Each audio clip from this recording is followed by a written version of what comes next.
come on with a real quick word for y'all today. And that is that, you know, three things usually happen to you when you are embarking upon something new, when especially something monumental that God has in store for you. And that is the enemy will try to shame you into retreating. Yeah, the enemy will try to make you ashamed to retreat. The enemy will try to starve you, cut off your lines of income, your levels of success to make you retreat. And then the third one will be the enemy will try to scare you. He'll try to create fear within you to make you retreat. All these three tactics you will find happening each and every time you are looking to embark upon and birth something new.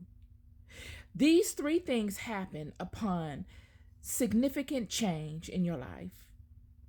The shameful aspects, we can use the woman at the well as an example. This woman is at the well, and she comes to the well at a particular time of the day because she's ashamed. She doesn't go to the well when everybody is there. She doesn't go when the sun isn't as high in the sky and it's cool in the day and it's more easy for people to carry large quantities of water home from the well because the sun isn't beaming down on them as significantly. She comes when it's hot because she does not want to encounter the ridicule of people because of her reputation amongst those people. She's thinking she's going to go to the well at this particular time of the day to avoid ridicule of other people. Yet she encounters Jesus. And in her encountering Jesus, she feels as if he's someone new to the region. She can introduce herself in a way that would be conducive to how she sees herself in her now. She can leave her past and stand in her now, be born again in a sense. Enter into a conversation with someone that doesn't know as much about her, that doesn't have as many judgments. And what she finds in entering in this conversation with Jesus is that he knows all of her secrets. And initially, I'm sure she was ashamed. She probably felt, oh man, everybody knows. Everybody's talking bad about me. All of my mistakes, all the things that I had to endure because I didn't have it all together and I had to look bad in enduring them because I didn't have no other choice. Even this stranger knows these things. Yet she would be quickly lifted in knowing that he doesn't judge her, that he's bringing up her past to let her know that God knows all about her story and that he is different. He holds a significant difference than all the people that she has encountered before, and that he can actually help her. We see this with Mary Magdalene being condemned for being pregnant and not having laid down with Joseph. We see this with all the demons that Mary had within her, and Jesus speaking to all of these demons that this woman is battling with, that no one else knew she was battling with, and that any other person would have judged her for. Shame, ridicule. Blind Bartimaeus, having had no other choice but to sit out in the street and beg for crumbs from people that he could never see. He could only discern their temperament by the tone in their voice. Yet he sees the Messiah. He hears that the Messiah is coming.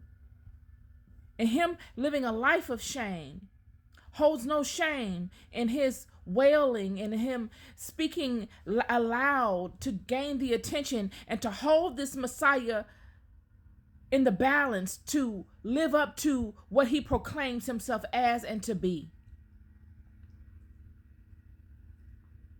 I'm here to tell you, it is a shame that the enemy will use as the biggest weapon in his arsenal to stop you in your tracks.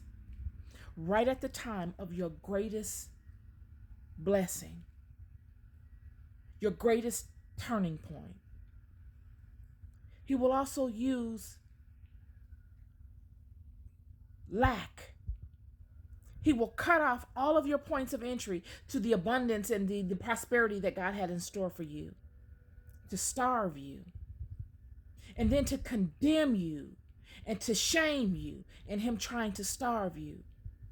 I'm here to tell you, anyone experiencing these things, you pay attention to all of those people that are in support of and that laugh and that mock and that clap and applaud those that do such things.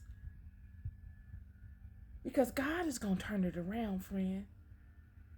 I'm here to tell you, God will turn it around. Just as the woman with the oil,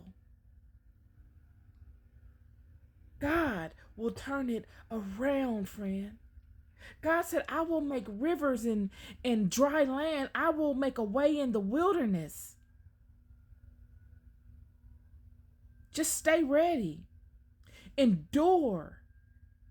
Learn what it takes to endure all that comes amongst you. All the shame, all the droughts, all the fear. Learn how to endure during these seasons and amongst these things.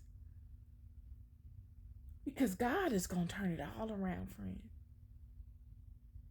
There's many of you, we're ending the year. There are many of you that are in between the past and the future.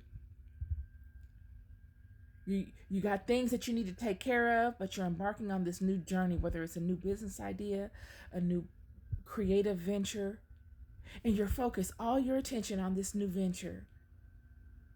So much so that you're in a rhythm with it. Yet if you turn around and you go back and you look to begin doing things that you've done before just to pick up and to pick up the slack and to create some sort of abundance, you'll lose your rhythm, and you know it. And so you're wrestling with it. God is going to turn it around. Keep going. Find a way of continuously doing what you're doing and implementing things to keep the bills paid in the meantime and in between time. But do not quit. You may need to slow it down some, okay, but do not quit. Help is on the way. Do not fear. The solution is written within all of the promises of God. Find them, align to them, and rest in them. Do not let the shame that has been predetermined by all of the malicious intent of the enemy to stop you. Know who you are and stand in that truth. Laugh at the shame. Laugh with them. Laugh at them. Because the joke is on them. Endure and keep going. All of the great ones experienced all these things. It takes greatness to endure such things and come out on the other side. Know that. You are loved more than you will ever know. I'll never stop telling you. If you didn't have a monumental anointing, there would not be a monumental attack. Keep going. You're loved. Be good to yourselves and be good to one another. Peace and love.